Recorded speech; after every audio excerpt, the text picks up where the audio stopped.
Welcome back to the Mystical Musings podcast.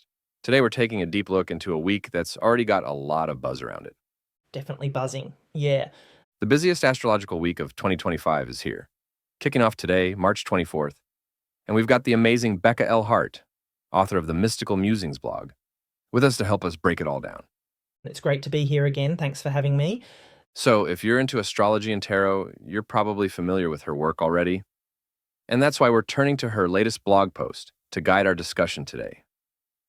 Yes, sounds good. So before we get into the nitty-gritty of the daily transits and what each sign can expect, let's set the stage with the overall energy of this week.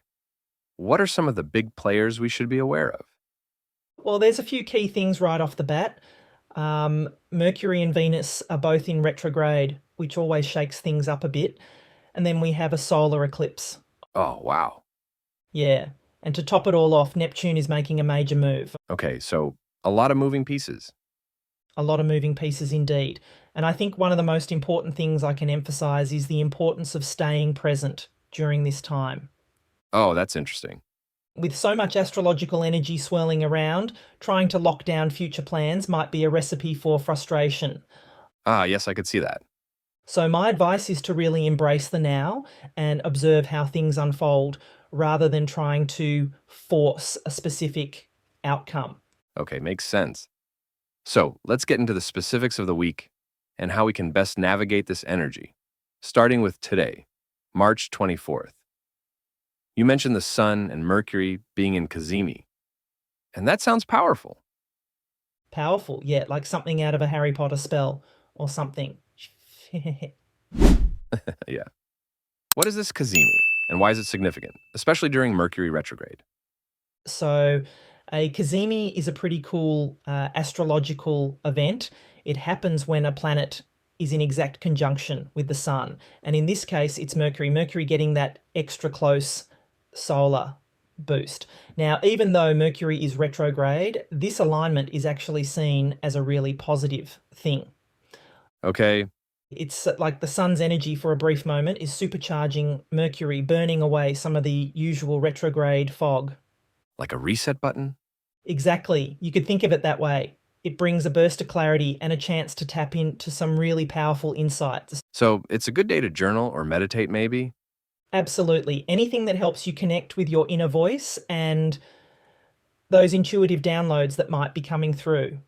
Okay, I'm liking the sound of this. Even with Mercury retrograde, we can still have some moments of clarity. Definitely. And then as we move into tomorrow, March 25th, we've got Mercury retrograde making a harmonious aspect with Pluto in Aquarius. Ooh, Pluto. That always sounds intense. It can be. But remember, Pluto is all about transformation and uncovering those deeper truths. And with Mercury being in Aquarius, we're talking about communication and innovation. But because Mercury is retrograde, it's more about internal reflection. So going deep within. Exactly. And this harmonious aspect with Pluto suggests that it's a good time to confront those important matters that might have been swept under the rug. It's a chance to get real with yourself and others. But I have to emphasize the importance of approaching these conversations with kindness. Yeah, I can imagine things could get a little heated with Pluto in the mix. For sure. So remember, even though the energy is there for some really powerful communication, it's about being mindful of the delivery. Got it. So deep conversations, but with a gentle touch. Moving on to March 27th, things get a little more slippery as Venus retrogrades back into Pisces and aligns with Neptune. Ooh, yeah, this is one to watch out for. I was going to say Venus in Pisces already sounds dreamy and romantic, but add in a retrograde Neptune, the planet of illusions, and I'm getting a bit of a red flag vibe. It's definitely a time for caution, especially in matters of the heart. Okay, so how do we navigate this without getting lost in the fog?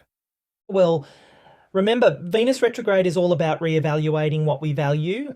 And when it's in Pisces and with Neptune, we can easily get swept up in fantasy and idealization. So maybe not the best time to start a new relationship? It might be wise to hold off for a bit, or at least be extra discerning about who you're letting into your life. And what about on the financial side of things? I would specifically caution against get rich quick schemes or anything that seems too good to be true. Right? Because it probably is. Exactly. So trust your gut and be wary of anyone who hasn't earned your trust. Okay, a healthy dose of skepticism is in order. Absolutely. And then we come to March 29th, which is a really pivotal day. We have a solar eclipse in Aries and Mercury retrograde moving back into Pisces. Wow. Double whammy? It is, and they're both pretty powerful transits on their own. So let's break them down, starting with the solar eclipse. What kind of energy does that bring? Solar eclipses are all about new beginnings and fresh starts, and this one, being in Aries, is all about taking action, pursuing your passions, and really prioritizing your needs. So it's a time to be bold. Exactly. Aries is the warrior sign. It's about going after what you want with courage and determination. I love it. But then we have Mercury retrograde going back into Pisces. So, how do we reconcile those two energies? That's where things get interesting because Pisces is a much more intuitive and dreamy sign. So while the eclipse is urging you to take action, Mercury retrograde in Pisces is saying, hey, let's check in with our intuition first. Oh, so don't just jump into things without thinking.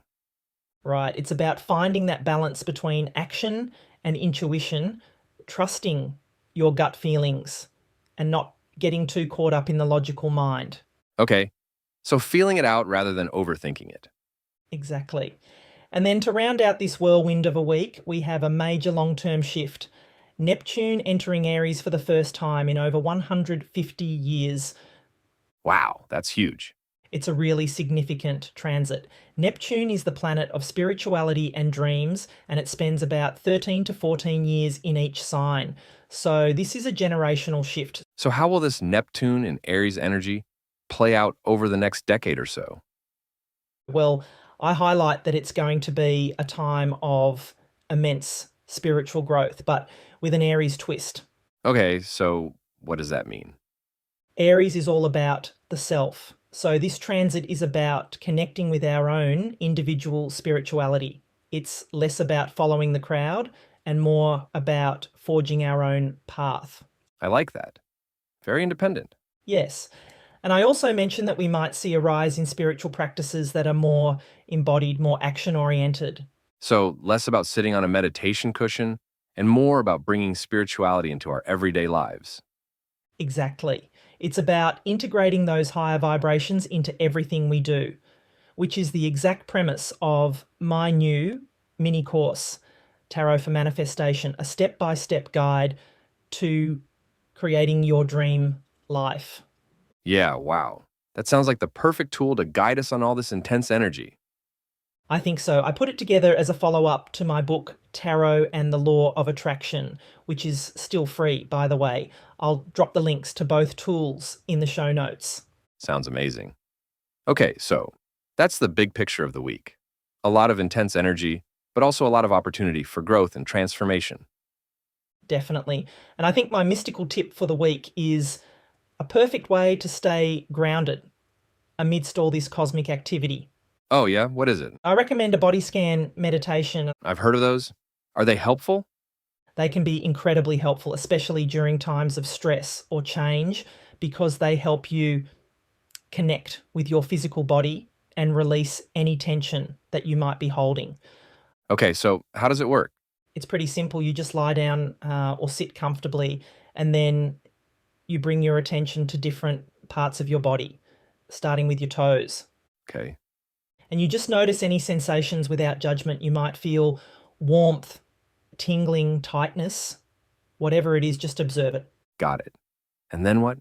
And then you imagine a warm, soothing light filling those areas as you breathe deeply. Sounds very relaxing. It is, and it's a great way to come back to the present moment and really listen to what your body is telling you. I'll have to try that. Now, I know we've covered a lot, but I do want to touch on your insights for each zodiac sign. Can you give us a quick rundown of what each sign can expect this week? Sure, thanks. So for Aries, this is a time for deep self-discovery. Working on those integrative projects and journaling can be a great outlet for all the inner growth that's happening. Makes sense. And what about Taurus? Taurus is being advised to slow down, double check those contracts, and be mindful when revisiting old friendships. Good advice, with all those retrogrades happening. Definitely. Now, for Gemini, it's all about evaluating relationships, releasing the ones that are no longer serving them, and rethinking commitments to make sure they're aligned with their goals. Okay, so a time for some spring cleaning in the relationship department. Exactly. And Cancer can look forward to new opportunities coming their way. It's a time to embrace, support, and focus on that positive energy. Love that. And how about Leo? Leo is being encouraged to plan and organise, set those objectives for their dreams, but not rush into action just yet. Okay, so a time for strategizing. Exactly. Now, Virgo might be experiencing some confusion in their relationship, so it's important for them to avoid reactive behaviour and really assess who deserves their energy. So choosing their battles wisely for sure. Now, Libra might find themselves receiving some unexpected financial abundance, maybe a loan repayment or even a raise. Ooh, always a nice surprise. And what about Scorpio? Scorpio is being called to reconnect with their inner child. It's a time for healing, rejuvenation, and embracing those higher vibrations. Sounds magical. And how about Sagittarius? Sagittarius should be nurturing their dreams, carefully planning those next steps, but not feeling pressured to rush forward. So, taking their time. Yes, and Capricorn is being reminded to find balance between work and life, avoiding overwork and prioritizing their well-being. Good advice for all of us, really. And what about Aquarius? Aquarius is being encouraged to explore those taboo subjects, maybe dive into those unconventional interests. Their growth during this time will inspire future generations. Very Aquarian. And finally, what about Pisces?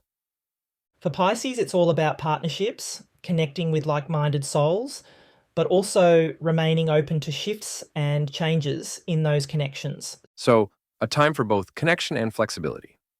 Exactly. Wow, that was a lot of information. I know, right? But I feel like I have a much better understanding of what this week holds thanks to your insights, Becca. Thanks, that's amazing. It really is. And if you, our listeners, are feeling called to dive deeper into your work, I highly recommend checking out your website, mysticalmusetarot.com. Oh, yeah, thanks. I think it's a great resource. Listeners can also find you on YouTube at Mystical Muse Tarot for weekly readings and other cool content. And your blog, Mystical Musings, is where you really go deep into all things astrology and tarot. Yes. Plus, don't forget about my new mini course I've just released. Yes, of course. It's called Tarot for Manifestation, and it teaches how to use tarot and the law of attraction to create the life you desire. It does, but so much more. It's my exact method for living my dream life. That sounds really interesting. And if you're intrigued by that or any of Becca's other offerings, you can find all the details in the show notes or on her website. Awesome, thanks. So, as you can see, this week is astrologically packed. It's not just busy, it's like the grand finale of cosmic events. And while it might feel a little overwhelming at times, remember Becca's advice to stay present and use this energy for introspection, for recalibration, for really tuning in to what matters most to you. And of course, take a look at the guidance for your specific sign and see how you can apply it to your own life. Yes, thank you. Great advice. So thank you for joining us on this journey into the astrological forecast with Becca at Mystical Musings. We hope you found it insightful and empowering. Yes.